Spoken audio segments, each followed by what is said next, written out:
Introducing Krowtan Special Whitetail Formula.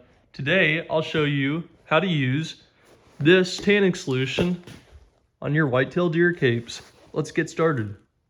Now, first and foremost, it's important, really important, that you rough flesh your entire cape. And what that means is just pushing off any excessive meat or fat.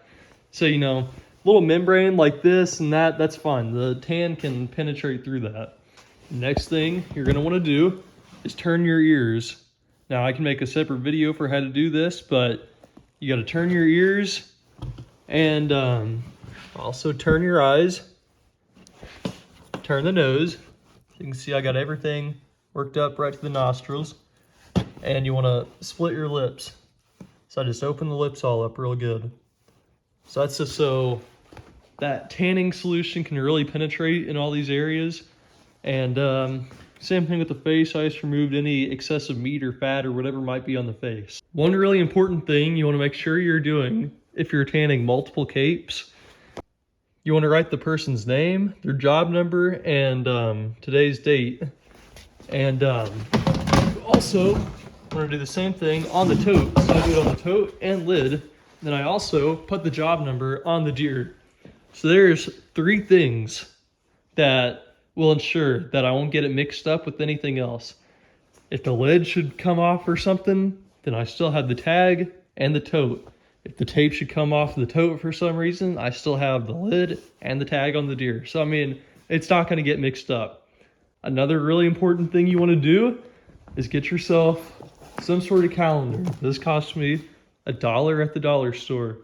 And mark when your hide goes into the tanning solution, so you can keep track of when you need to take it out. Because if you're doing multiple at a time, you're not going to remember when you put everything in. So that's 2 really important things that I would recommend doing. Here are the materials you'll need for this video.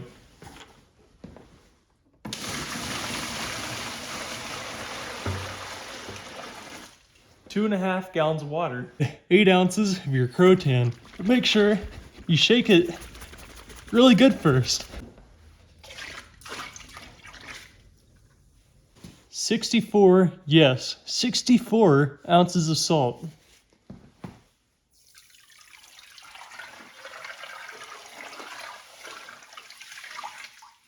Next thing you want to do is stir this stuff up really good. I would recommend getting one of these little grout concrete mixer type things. I don't really know the name of them, just a mixer. You can use a stick, don't get me wrong, but if you got it, use it.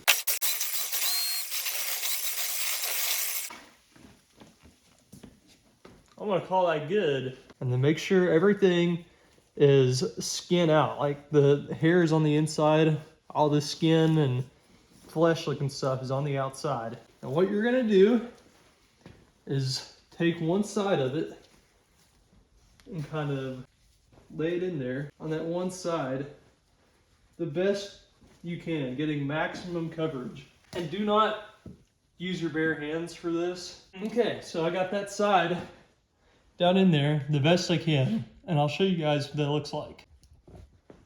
All right, so here's what we're looking at. I pressed as much air and stuff out as I could, and that cape's just setting in there now. Yeah, I've got that side that's in the tanning solution as covered as possible.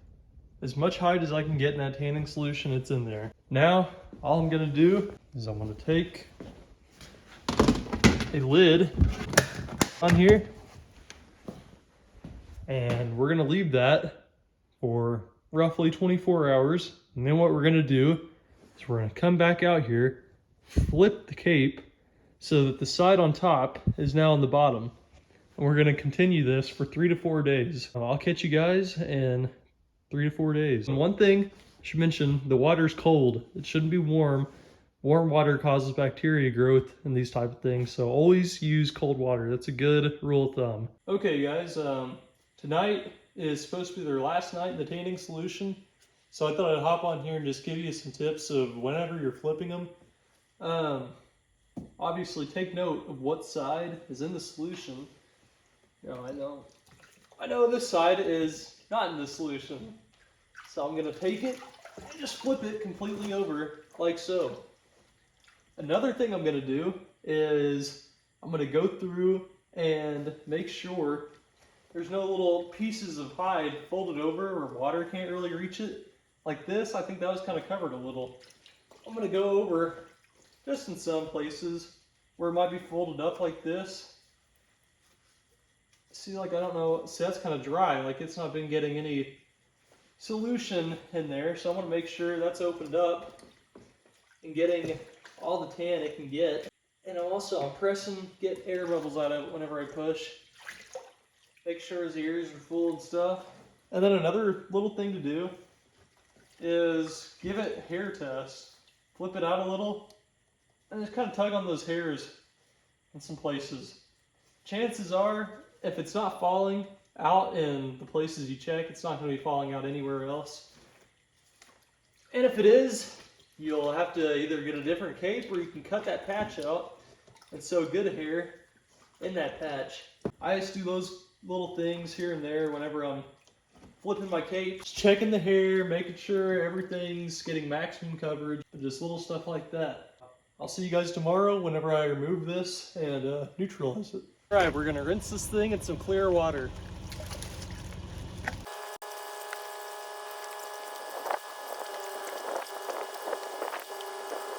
All right, once it's rinsed in your clear water, you're gonna take roughly 20 ounces of baking soda and mix it in with 2 gallons of water.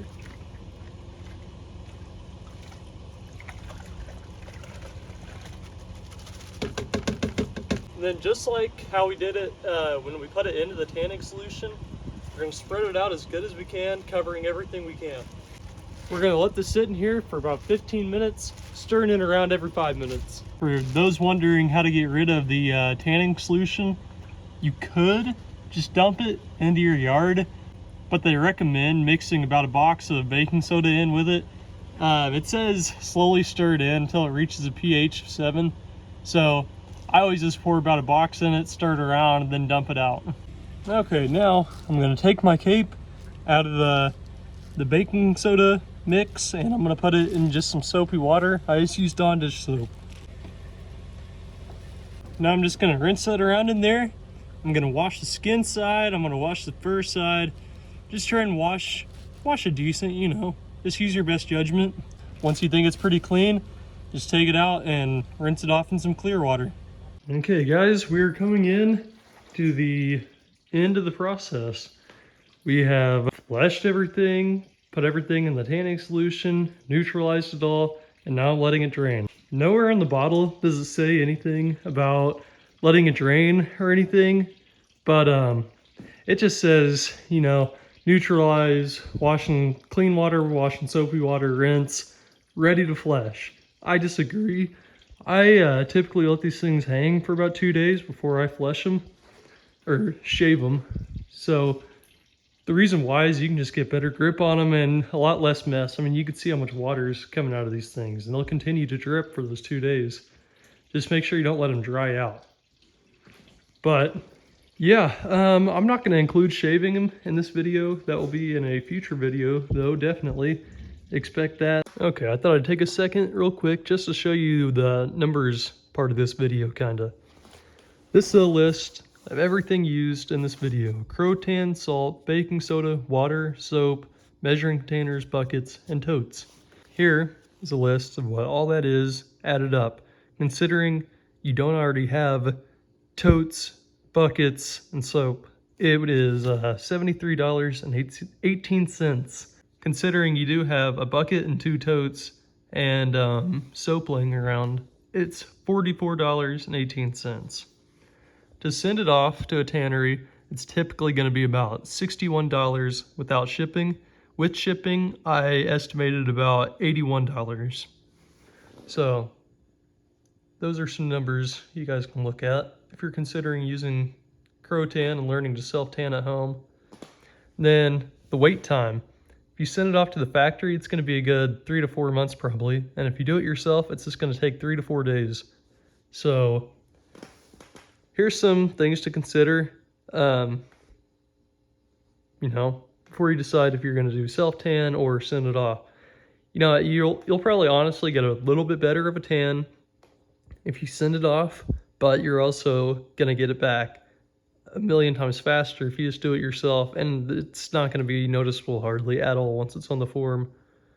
There's really not a ton of factors that go into this, so I just thought I'd show you guys the number side of it. So yeah, that's all I have for this video. Hope you guys enjoyed, and I will see you in the next one. Thanks for watching.